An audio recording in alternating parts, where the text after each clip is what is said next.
You turn the key. The odometer reads 200,000 miles. And somewhere in the back of your mind, a clock starts ticking, the breakdown, the trade-in, the loan you swore you'd never sign again. But in Japan, a car with 500,000 miles on it is not a miracle. It's ordinary. Nobody blinks. Here's what didn't add up for me. The engine in that Japanese car is the same one they sell here. Same steel, same factory. So the answer was never the machine. The answer is something the owner does. A quiet habit written into a Japanese manual in 1971. A habit the West quietly threw in the trash. I found it. And it works in your own driveway this weekend, with no special tools and no trip abroad. Let me lay the case in front of you, one piece at a time. The first thing that made me suspicious happened in a taxi in Tokyo 6 years ago on a wet morning near Shinjuku Station. I glanced at the meter housing and then at the odometer, and I had to look twice. 940,000 kilometers. That's just over 580,000 miles. The driver, a man near 70 with white gloves and a lace-covered seat, patted the dashboard the way you'd pat an old dog. He told me the car was a Toyota and that it was, in his words, still young. Still young. Nearly 600,000 miles, and he called it young. Now here's the part that turned a curiosity into an obsession for me. When I got home and started digging, I found the exact opposite happening inside Japan itself. The average car in Japan gets scrapped far earlier than you'd think. There's a national inspection there called Shaken, written into law back in 1951 under the Road Transport Vehicle Act. Every couple of years, the inspection gets so strict and so expensive that many Japanese owners simply give up a perfectly good car rather than pay. That's why so many low-mileage used Japanese engines end up shipped overseas. The country that builds the longest-lasting cars on Earth throws a lot of them away young. So I had two facts sitting on my desk that flatly contradicted each other. Japanese cars survive longer than anything on the road, and Japan itself pushes cars off the road early. Both true. That contradiction is the whole case, and it told me something simple. The longevity was never coming from the country. It was coming from the person behind the wheel and the habits their hands were trained to perform. Because think about it. Those Tokyo taxis, the old Toyota Crown Comfort and the Comfort sedans, run all day, every day, in stop-and-go city traffic, the single hardest life you can give an engine. And they routinely pass 1 million kilometers. That's over 620,000 miles in the worst possible conditions, while a private car in America, babied on the highway, is often dead by 150,000. Same engine. Opposite outcome. Therefore, the difference has to be behavior. So I went looking for the behavior, and the first habit I found was so small, so boring, that I understood instantly why nobody ever told you about it. It's the first 2 minutes. Watch a Japanese taxi driver, or an old delivery man in a rural town, start a cold engine on a winter morning. He does not stamp on the gas. He does not rev it to warm it up. That myth got a lot of Western engines killed. He starts it, lets it settle for a breath, and then he drives away gently. Low revs, light pedal. For the first mile or two, he treats that engine like it's made of glass. And it turns out, when it's cold, it nearly is. Here's the evidence. When an engine sits overnight, the oil drains down off the cylinder walls and pools in the pan at the bottom. For the first several seconds after a cold start, the metal at the top is running with almost no oil film. Engineers have studied this for decades, and the finding is brutal. A huge share of all the wear an engine will ever suffer happens in those first cold minutes, before the oil is pumped up and warmed enough to protect everything. One widely cited figure from automotive wear research puts the majority of engine wear in the cold start and warm-up phase. Not the highway, not the hard miles. The first 2 minutes in your own driveway. So the Japanese habit is not to sit and idle, wasting fuel and washing fuel down the cylinder walls.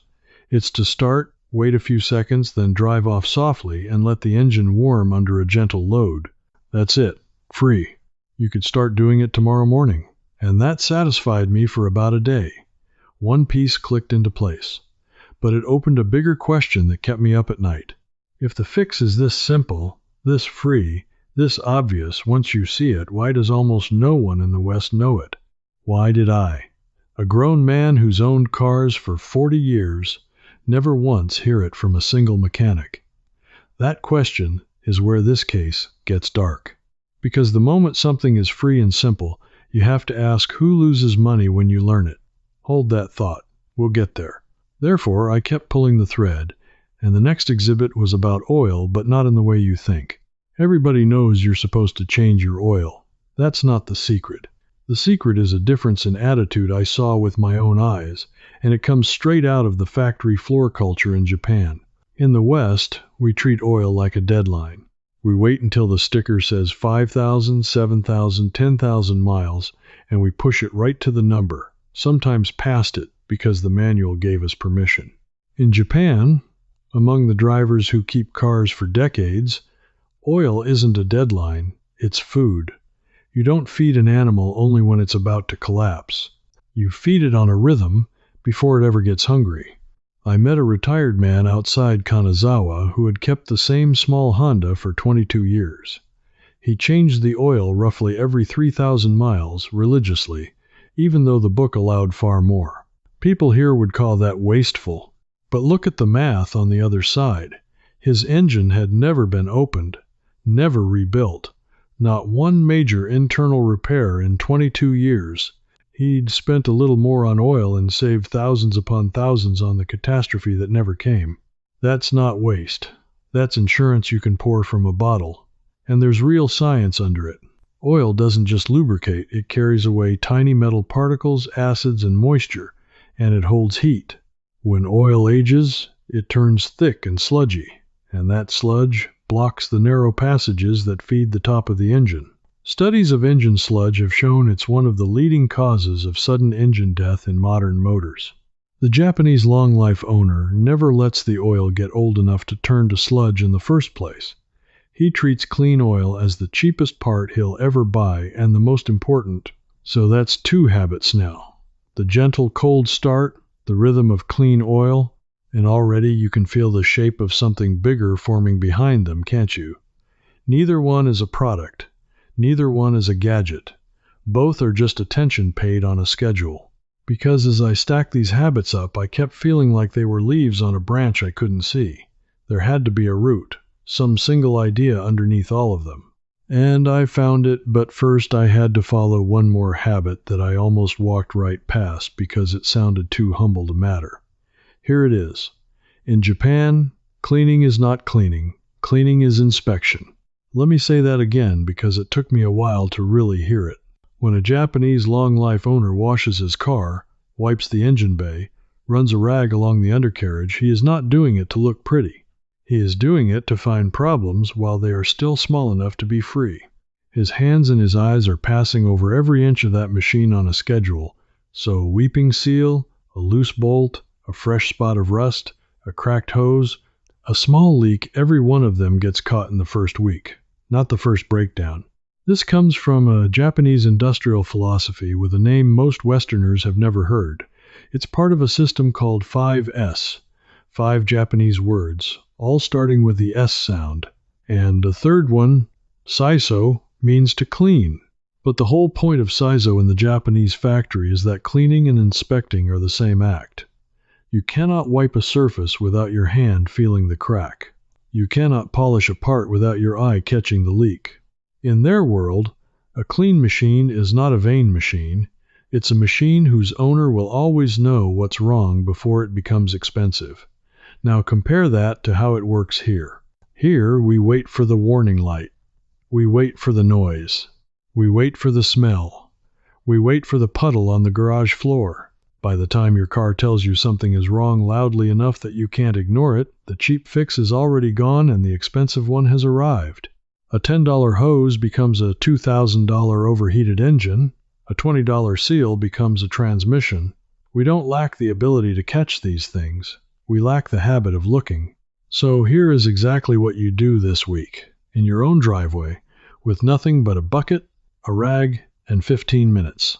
Once a week, or at the very least every time you fill the tank, You don't just wash the outside. You open the hood and you look. You look at the color of the oil on the dipstick. You look for anything wet where it should be dry. You run your eyes along the belts for cracks. You look at the ground under the car for a fresh drop of anything.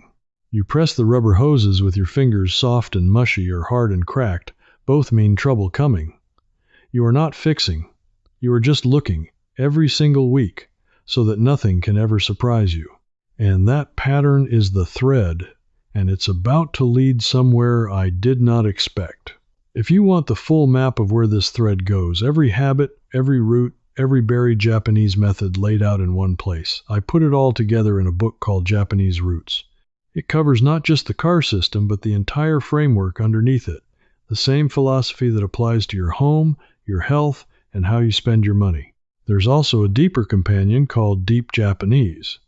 And for the people who want every layer of the system without leaving anything out, the full system brings it all under one roof.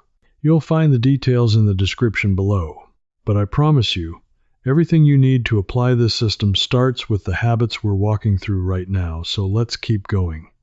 I started doing this on my own car 11 months ago, and in the third week I found a small crack in a coolant hose that had not yet failed. $15, replaced in an afternoon. My mechanic later told me that hose was maybe a month from letting go on the highway, which would have meant a cooked engine and a repair bill north of $3,000. $15 against $3,000. That's what looking is worth. That's what the West forgot.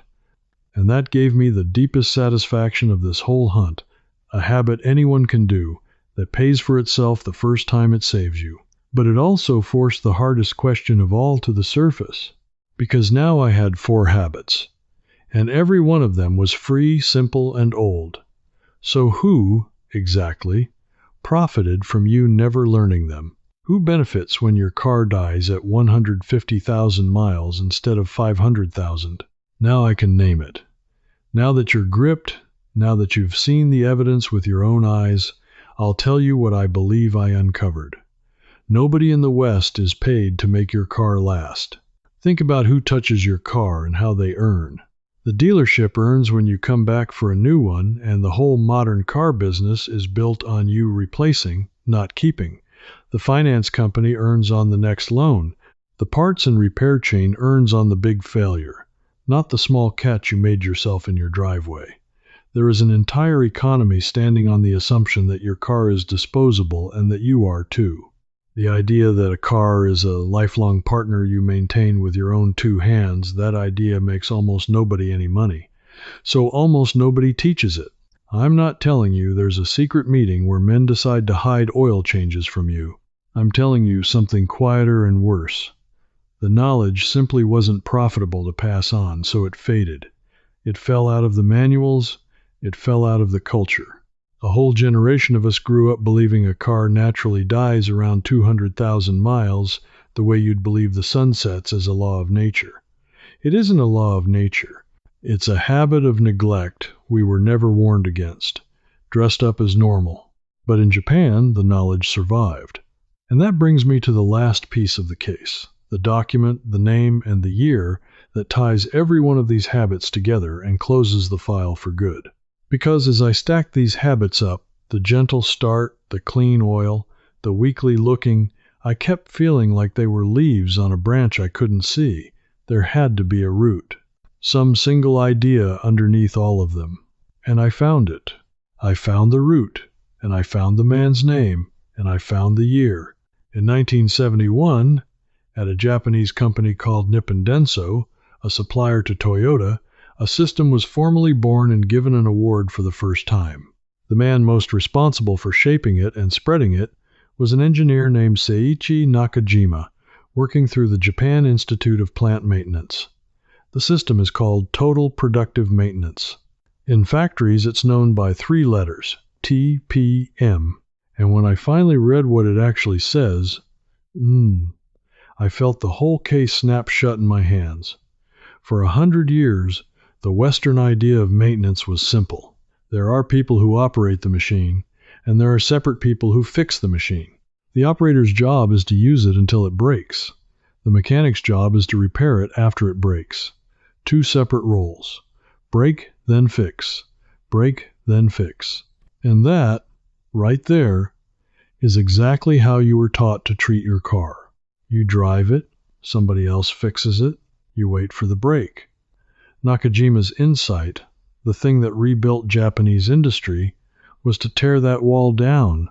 Total productive maintenance says the person who operates the machine is also the first line of its care. They call the core of it autonomous maintenance, Jishu Hosen in Japanese. The operator cleans, inspects, tightens, and watches his own machine every single day, catching the tiny problems before the specialist is ever needed. The whole philosophy shifts from fixing breakdowns to preventing them from ever happening. The goal, stated plainly in the system, is 0 breakdowns, not fewer, 0. And the moment I read that phrase, the operator is the first caretaker, every habit I'd collected fell into place like tumblers in a lock. The gentle cold start? That's the operator protecting the machine during its most vulnerable moment. The clean oil on a rhythm? That's autonomous maintenance feeding the machine before it's hungry, on a schedule, not a deadline. The weekly looking, the cleaning as inspection, that is Saiso and Jishu Hazen, word for word, applied to the family car in the driveway. Every single Japanese long-life habit I'd chased down was just total productive maintenance, lived out by one ordinary person on one ordinary car. The taxi driver in Shinjuku wasn't lucky. He was running a factory-grade maintenance philosophy on a vehicle, without ever calling it that. It was simply how he was taught to treat a machine he depended on. That is the secret. That is the whole answer to the paradox. Japanese cars don't last 500,000 miles because of Japanese steel. They last because of a Japanese idea from 1971 that the operator and the caretaker are the same person, and that maintenance means preventing the break, not surviving it. The West kept the two roles split. You drive, they fix, you wait for the failure. Japan fused them. And that single difference is worth 300,000 miles. So here is how you close this case yourself, starting this weekend. And you don't need a factory or a philosophy degree to do it. You just need to decide that you are now the caretaker of your own machine, not just its driver. First, you make a rhythm, and you write it down where you can see it. Not the manual's outer limit, your own tighter rhythm. Clean oil more often than they tell you to. Fluids checked on a set day, not when something goes wrong. Put it on the calendar the way you'd put a doctor's appointment, because that's exactly what it is. Second, every single week you look. 15 minutes. Hood up, eyes and hands over the belts, the hoses, the dipstick, the ground beneath the car. You are the inspection now. You catch the $15 problem before it grows teeth. Third, you baby the cold start every morning of your life. Start it, give it a breath, drive away gentle for the first mile. Let it warm under a soft load. Those first 2 minutes decide how the last 200,000 miles will go. Fourth, you listen. A new noise, a new smell, a new vibration is the machine talking to you in the only language it has. In the West, we turn up the radio. The Japanese long-life owner turns off the radio and listens, because he knows the small sound today is the giant bill next spring. Do those 4 things, and you are no longer running the Western system of break then fix. You are running total productive maintenance on your own car, in your own driveway, exactly the way it rebuilt Japanese industry half a century ago. And your car will do for you what those Tokyo taxis do for their drivers. It will simply refuse to die. I think about that old driver near Shinjuku Station more than I expected to. Nearly 600,000 miles, white gloves, patting the dashboard, calling it young. He wasn't special. He wasn't rich.